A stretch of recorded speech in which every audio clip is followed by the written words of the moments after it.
Hello mga kalutong bahay, may ipapakita na naman ako sa inyong bagong recipe.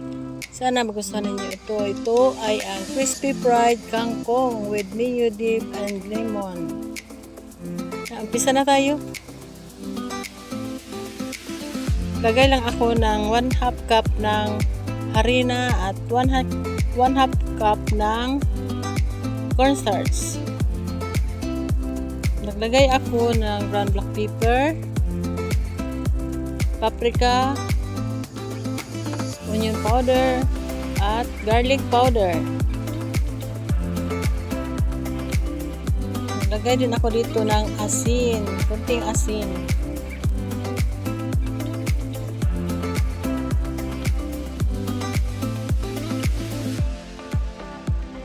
Naglagay din ako dito ng itlog, isang piraso.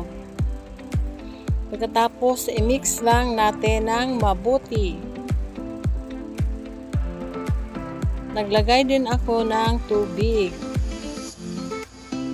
Paunti-unti lang muna.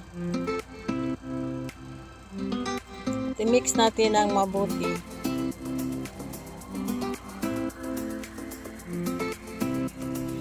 Hanggang sa makita na natin ang consistency na ating hinahanap.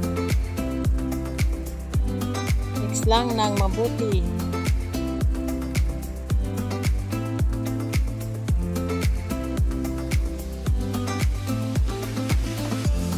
Ayan, medyo malabnaw. Nagdagdag ako dito ng isang kutsarang harina at isang kutsarang cornstarch kasi medyo malabnaw.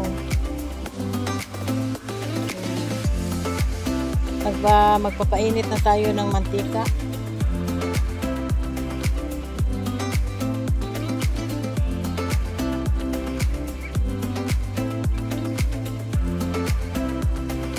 Ayan, at nasa medium heat lang tayo mga kalutong bahay. Hintayin natin yan na kumulo. Na mainit na ang mantika. Kasi mahina yung apoy natin. Maghintay-hintay lang tayo sandali. Shout out sa aking mga friends sa YouTube. Sa team na aking sinasalihan. Ayan, ganyan consistency ang ating hinahanap mga kaluto. Ayan. Ganyan siya. At hindi pa mainit masyado ang ating mantika. Hintayin lang natin hanggang mainit na. Ikot na natin yung kangkong sa butter na ginagawa natin. At yung kangkong pala, nilagyan ko yan ng malamig na tubig para lalo siyang mag-crispy. Ayan, yan, malamig na tubig. Nilagyan ko yan.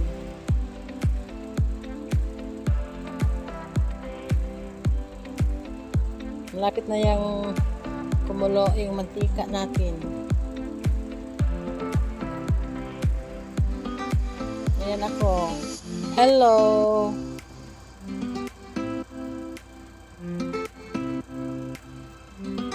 Ayan si Lola. Ayan, coat na natin. Ganyan lang ang pagka-coat. Ayan. Hindi, ang ginagamit ko lang kangkong, Chinese kangkong, kaya mahaba siya. Wala available na yung malapad na dahon ng kangkong. Kaya mahirapan akong maghawak. Naglagay ng butter. So, okay lang naman. Yan ang first batch natin. At pag medyo brown na, balik ta rin. Yan o, crispy na.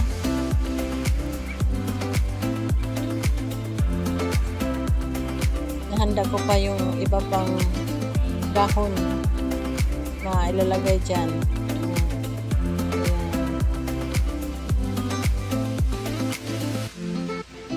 Dali lang gawin mga kalutong bahay. mag-enjoy ka talaga pag kumain ka nito. Kasi napaka-crispy. O, ayan o, mahaba oh. Hindi yung tulad sa dati, nakaluto na ako dati nito, yung mga malapad na kangkong. Kaya lang hindi ko na-upload. Kaya naggawa ako ulit. So, walang available na malapad yung dahon. Kaya ito na lang, Chinese kangkong. Gamit ko.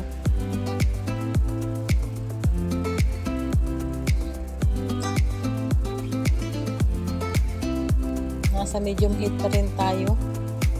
Ayan, at luto na yan. Lagyan natin ng paper towel yung ating plato para yung mantika ma-absorb doon.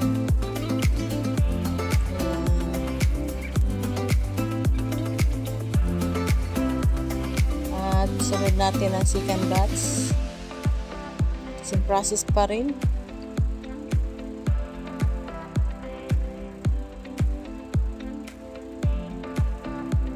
Hintayin lang natin kasi nag-prepare pa.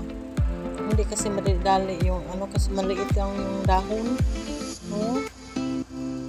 Dito yung dahon. Maganda sana kung malaki kasi diretso. Madali lang talaga. Ayan.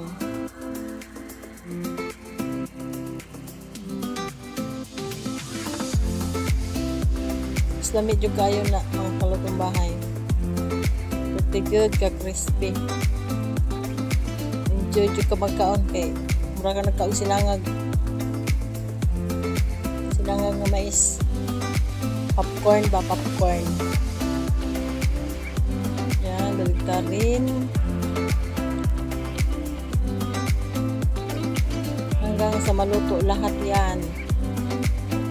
Nakaluto pala ako ng mga mga 28 pieces na dahon sa ginawa kong butter. Pero kung gusto niyo ng damihan, i-times 2 nyo na lang yung recipe. Times 2 or times 3, kahit anong ilan, basta lang. I-follow lang yung dami yung natin na ginamit butter.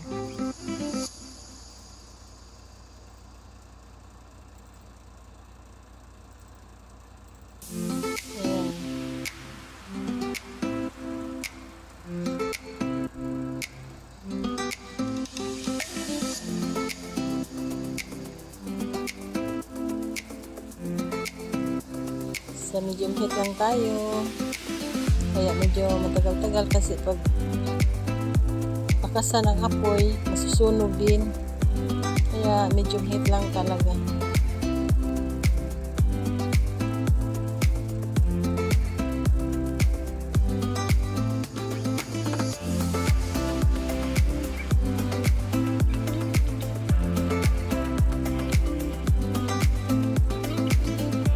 Shout out sa aking team, Golden Heart.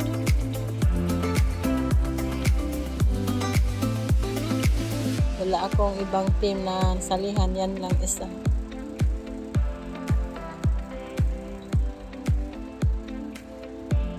Shout out sa aking mga subscribers, mga dati kong mga subscribers na hindi ako iniwan. Kahit ang tagal-tagal na. Ayan, luto na.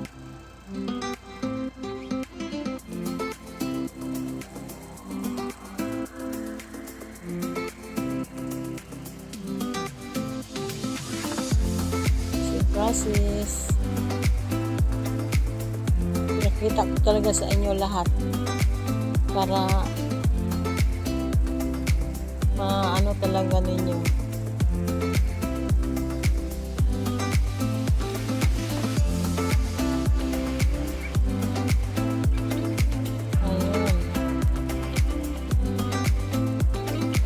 Tapos dito magluto, gagawa na tayo ng sausawan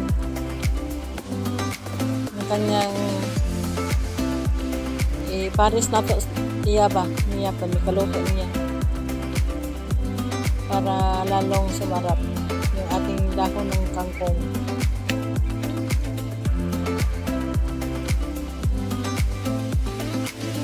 ayan, gagawa na tayo ng Mio dip.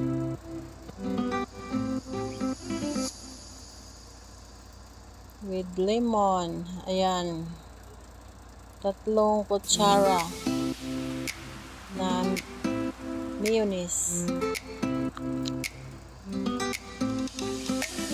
Lagyan natin ng ground black pepper, garlic powder, at ng sugar na puti. At saka natin i-mix ng mabuti.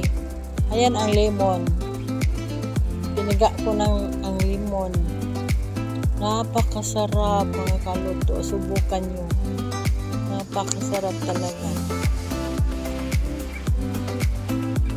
Ayan, i-mix natin ng maputi. Mix. Hanggang sagol din silang maayo. Ma-mix ug maayo.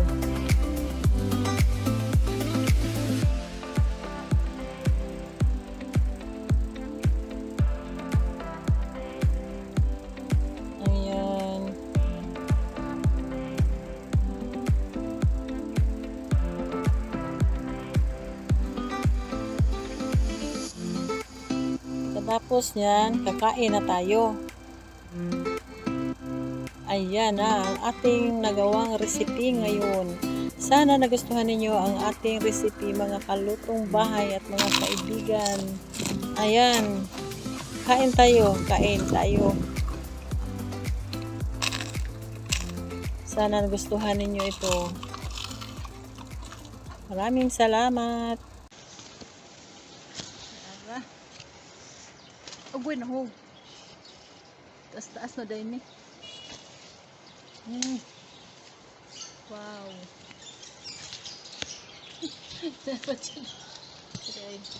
Dagko na.